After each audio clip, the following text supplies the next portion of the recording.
आता भुजबळ, प्रफुल्ल पटेल, तटकरे, हसन मुश्रीफ, धनंजय मुंडे ही जी चौकडी आहे ती आता पश्चाताप दग्ध असतील की झक मारली आणि अजित पवारांना शरद पवारांपासून तोडून त्यांचं डोकं फिरवून आम्ही भाजपच्या वळचणीला बांधू. अहो, त्यांच्या काळात घडत आहे. मी काल काय तुम्हाला सांगितलं, हा पक्ष राहणार नाहीये. हा जो पक्ष आहे अजित पवारांनी स्थापन केलेला, हा पक्ष भविष्यात राहत नाही.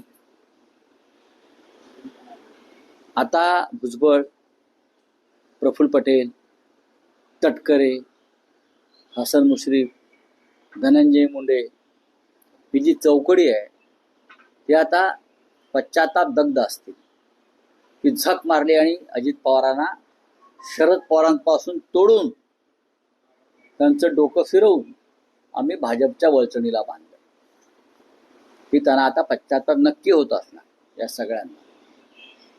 आता आमचं काम काय आहे?